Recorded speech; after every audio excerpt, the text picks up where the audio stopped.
أعوذ بالله من الشيطان الرجيم بسم الله الرحمن الرحيم الحمد لله رب العالمين قال المصنف رحمه الله قال المؤلف رحمه الله قال المفسر رحمه الله ونفعنا به وبعلومه ومدنا بأسراره رب اشرح لي صدري ويسر لي أمري واحلل عقدة من لساني يفقهوا قولي يا فتاح يا عليم. Bismillahirrahmanirrahim. Suratul Fatihati ari surat Fatihah. Hartosna Fatihah anu janten bubuka. Suratul Fatihati ari surat Fatihah eta baqiyatun bangsa Makkah. Sab'u ayatin eta 7 pirang-pirang ayat bil basmalati kalawan basmalah ingkanat lamun kabuktosan basmalah eta minha tetep tina surat al-fatihah. Wasabiatu sarang ari ayat anu katujuh eta siratal ladina an'amta nya siratal ladina ayat siratal ladina ila akhiriha dugi katungtung surat fatihah. Jadi lamun teh mah bismillah termasuk karena al-fatihah tayanya bismillah. Nah, kayak ayat ke-7 nanti adalah siratal ladzina an'amta. Wa illam takun sareng lamun teh mah teu kabuktosan bismillah eta minha tetep tina surat Fatihah. Kumaha cenah aya ulama nu boga pandangan anu gaduh pandangan bahwa bismillah teh lain termasuk tina surat Al-Fatihah.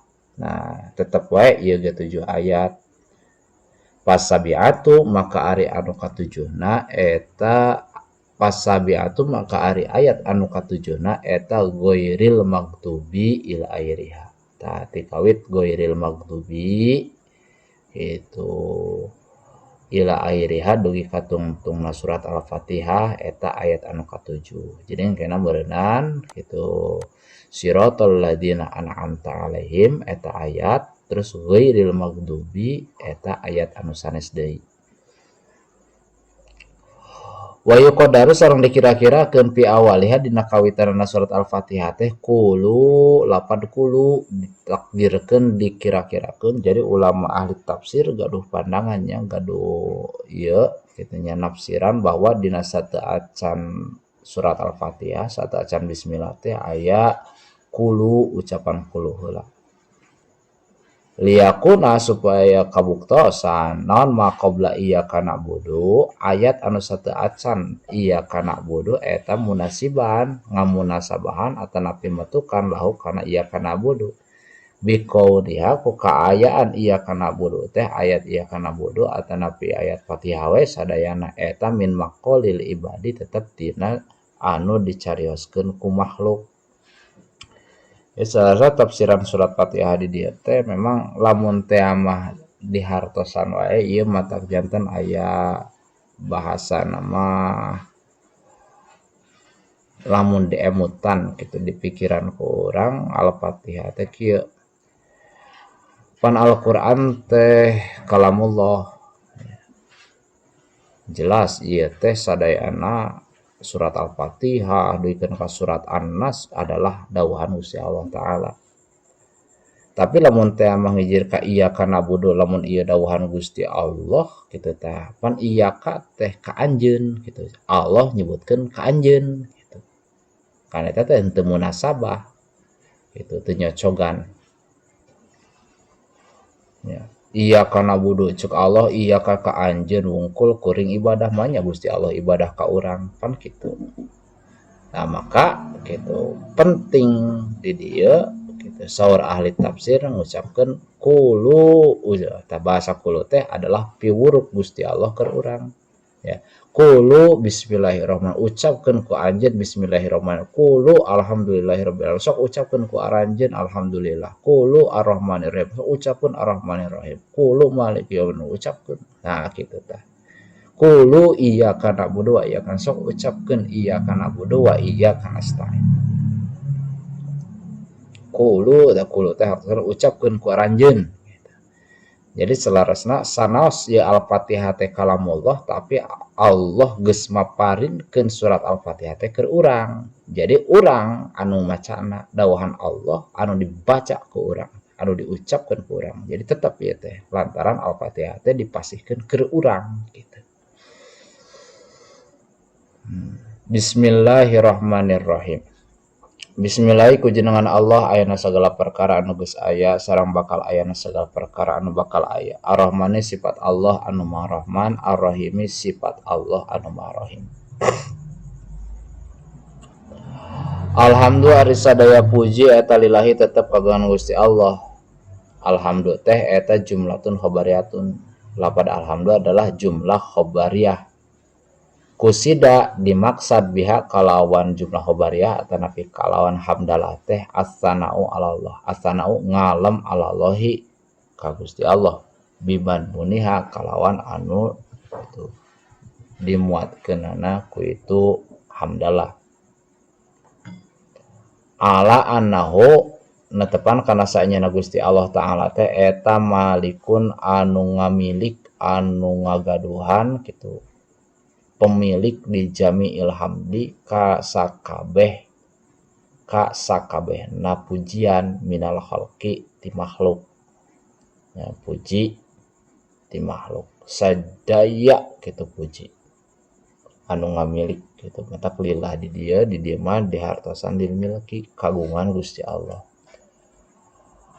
Au mustahikun atanapi anu berhak anu pantes narima hak kana pujian li ayyah maduhu supaya yen muji ieu makhluk-makhluk teh ka Gusti Allah. Atanapi memang Allah berhak nampi pujian ti makhluk. Nah, jadi lam di dia benar lil istihqaq gitu. Berhak. Hak Allah gitu. Wallahu sareng ari lapan jalal lapan Allah teh eta alamun jenengan alal ma'budil bihaqqin alal ma'budi ka anu diibadahan bihaqqin kalawan hak. Jadi lapan Allah itu sebuah namanya. Jenengan wae.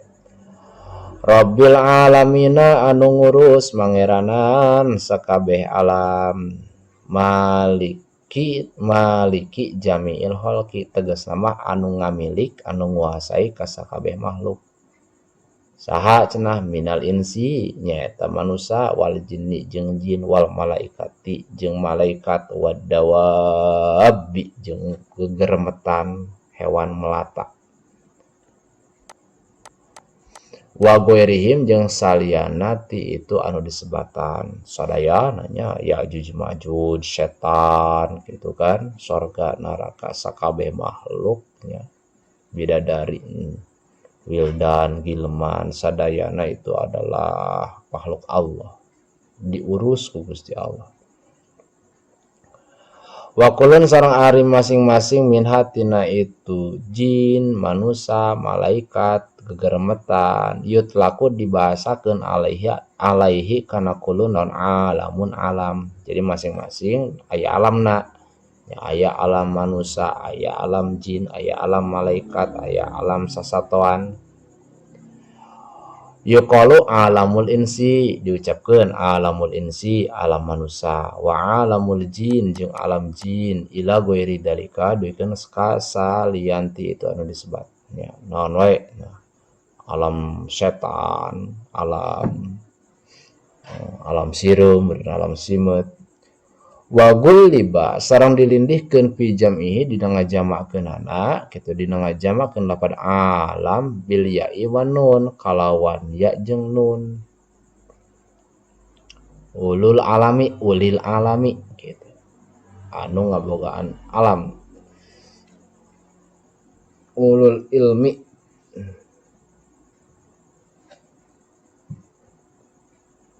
wa ghuliba sareng digalibkeun atau dilindihkeun pi jam'ihi dina ngajamakeunana bil ya'i wan nun kalawan ya jeung nun teh ulil ilmi anu ngagunan ilmu ala ghairihim ngelehkeun kana sakabehna gitu ngungkulan kana sakabehna. Jadi engke dina ngajamakeunana teh biasana memang dia pan ari alam mah anu anu berilmu, anu nyerep karena ilmu.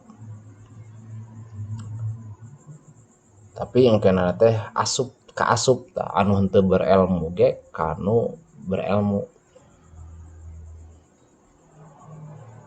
Wahwa minal alamati, wahwa ari alam teh eta minal alamati tetep tina lapan alamah teh cirinya.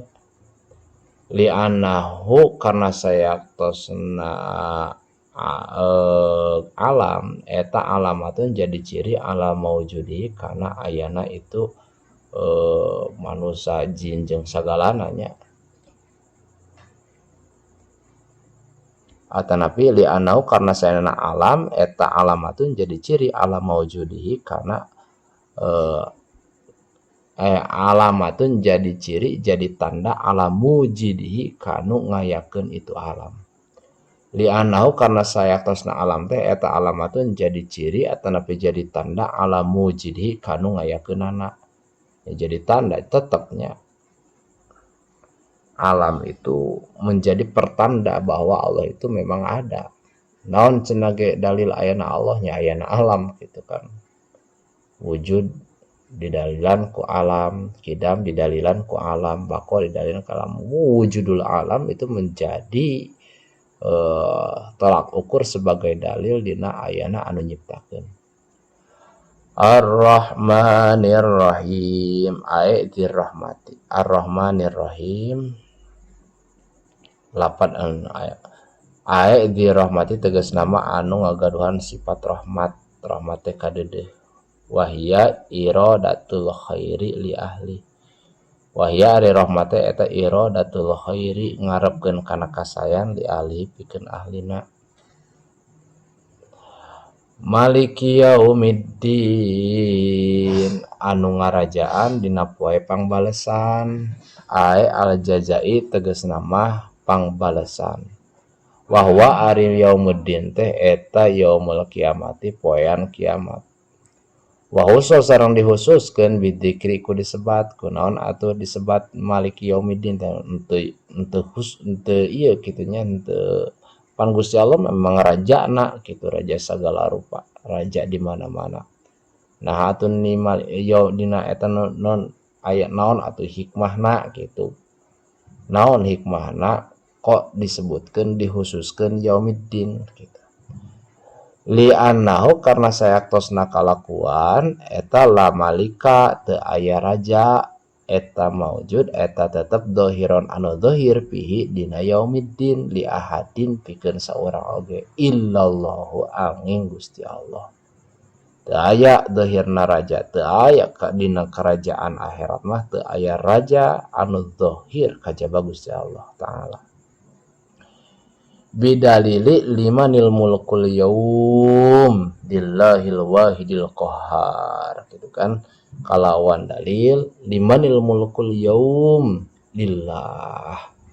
Liman kagungan saha al mulku karatuan al yauma dina poe ieu gitu kan.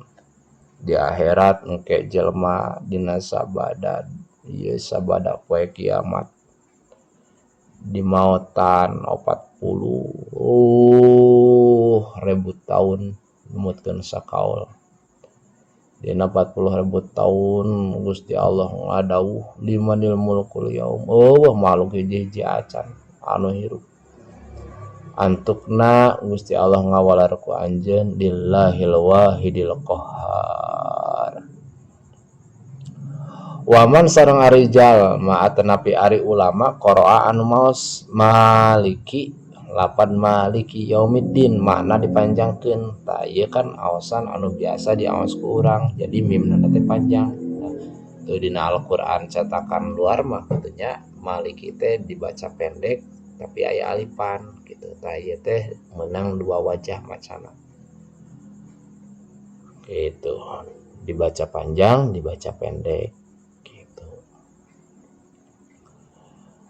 Nah, anu maca panjang pamaknahu maka ari manana maliki eta malikul amri kulihi anu ngagaduhan. Malik mah anu ngagaduhan. Mun malik raja. Bacana panjang malik artinya kun kagungan. Malikil amri malikul amri anu ngamilik perkara kuli tegesna sakabehna perkara fi yaumil kiamati dina poe kiamat. Au huwa atanapi ari Gusti Allah teh eta mausufun anu kasifatan bidzalika ku itu sifat milik, sifat malik sifat malik ngagaduhan daiman dina salalawasna. Dan memang kan ngajantenkeun ieu teh kitu nya ku diibaratkeun ku bahasa gitu, ku bahasa isim itu kan lisubut wa dawam. Ka ghafiridan bi seperti ghafiridan bi. Tah dina ari contohna seperti lapar ghafiridan bi. Pasoha maka sah naon wukuhu gitu tumibana ieu Malik Yaumiddin teh eta sifatan jadi sifat lima arifatin pikeun isi ma'rifat. Ya, lafaz Allah Malik. Iyyaka na'budu wa iyyaka nasta'in. Iyyaka ka Gusti wungkul na'budu ibadah abdi sadaya wa iyyaka sareng ka Gusti wungkul nasta'inu nyuhunkeun pitulung abdi sadaya. Ae nakhussuka bil ibadati fit tauhidi wa ghairihi. Nakhussuka ngahususkeun abdi sadaya ka Gusti bil ibadati karena ibadah wungkul ka Gusti ibadah teh min tauhidin nyaeta ibadah nu pangagungna tauhid wa ghairihi sareng salian ti tauhid. Jadi ibadah anu usul adalah tauhid gitu, anu salian kan furuna oge tetep ka Gusti Allah. Wa natlubu sareng mamrih abdi sadaya nyuhunkeun abdi sadaya milarian abdi sadaya al maunata kana pitulung alal ibadati kana ibadah wa ghairiha jeung salian ti ibadah. Nasta'in nyuhunkeun pitulung. Bahasana natlubul maunah mamrih kana maunah. Ihdinas siratal mustaqim. Ihdina mugi nuduhkeun Gusti ka abdi sadaya as-sirata kana sirat kana jalan al mustaqim anu panceg lempeng. Ae arsidna tegasna mugi nuduhkeun Gusti ka abdi sadaya ilaihi kana siratal mustaqim. Nya siratal mustaqim teh jalan anu pangcaket-caketna. Ayeuna jalan kan aya nu pungkol-pengkol, aya anu nanjak mudun gitu. Ieu mah hayang anu pang cepat jalan cepat gitu kan. Jalan tol lah mun di urang ayeuna mah. Tapi da tol ge aya mengkolna ya. Aya nanyakna ya mun biasa tol ge aya ayeuna mah. Wa yubdalu sareng damel badal minhu tina ihdinas siratal mustaqim tina siratal mustaqim teh. Naon siratal ladina? Siratal ladina an'amta alaihim tegasna jalana jalma-jalma anu an'amta maparina nikmat Gusti alaihim ka aranjeuna bil hidayati kalawan hidayah. Wa yubdalu sareng damel badal minal ladina tina lapad ladina bisilati kalawan silahna. Nah, ghairil maghdubi lain tegas nama lain jalma-jalma anu dibenduan alaihim ka al maghdubi wahum ari anu dibanduan teh eta al yahudu bangsa Yahudi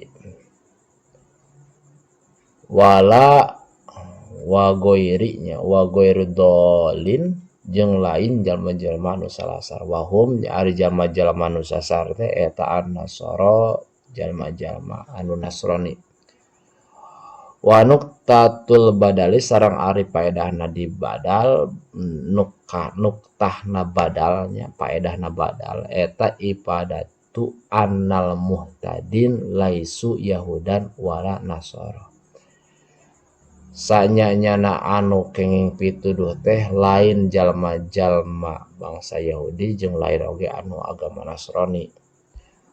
Wallahu ari Gusti Allah eta alamu anu langkung uninga bisawabi kana kalaresan kana bener. Wa ilaihi almarji'u wal ma'ab, wa ilaihi sareng ka Gusti wungkul almarji'u ari pangbalikan wal ma'ab besar tegas nama pangbalikan.